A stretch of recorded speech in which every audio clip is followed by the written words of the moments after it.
मॅगीसाठी आपण कांदा कापून घेऊया. तो ग्राइंड करणाऱ्या बारीक करणाऱ्या कांद्याच्या मशीनमध्ये टाकूया. हा हाताचा ग्राइंडर आहे, तुम्हीही वापरून बघा. हा पटकन कांदा कापून देतो आणि आपल्याला त्रासही होत नाही कांदा कापण्याचा. खूप छान मशीन आहे हे. आता आपण टोमॅटो बारीक करून घेऊया. कांदा टोमॅटो कापून तयार झालेला आहे. आता आपण मॅगी तयार करायला घेऊया.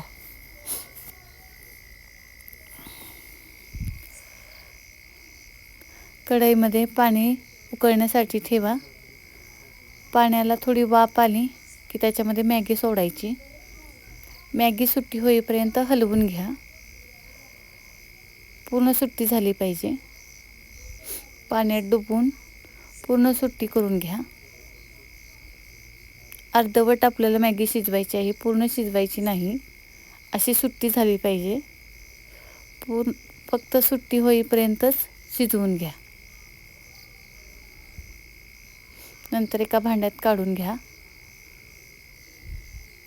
आणि थोडी थंड होण्यासाठी ठेवून द्या. पूर्ण काढून घ्या. अशी थोडीशी कच्ची मॅगी थोडी काढा.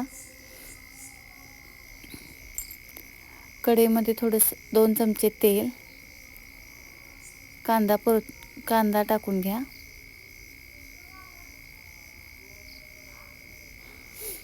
कांदा लालसर होईपर्यंत भाजा.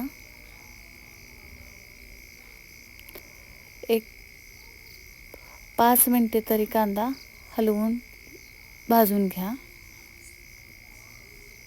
आता लालसर झाला आहे.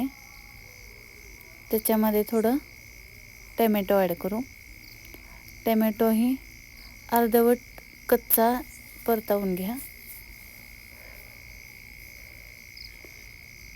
थोडासा टोमॅटो कच्चा राहिला पाहिजे. नंतर मॅगी मसाला टाकूया. मॅगी मसाला ही तेलात भाजल्यामुळे त्याचा स्वाद वेगळा येतो. त्याच्यावरती आपण मॅगी टाकून घेऊया. चिमूटभर मीठ, चवीनुसार मीठ टाका तुम्ही, आणि मॅगी टाकून चांगला हलवून घ्या, जेणेकरून ते एकजीव झालं पाहिजे. सर्व मसाला मॅगीला लागला पाहिजे. अशा प्रकारे ती मॅगी हलवून घ्या.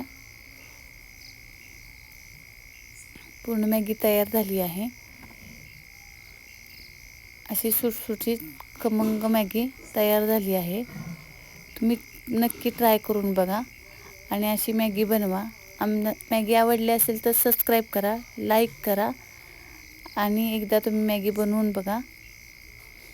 छान आणि मस्त झालेली आहे. धन्यवाद. Thank you very much.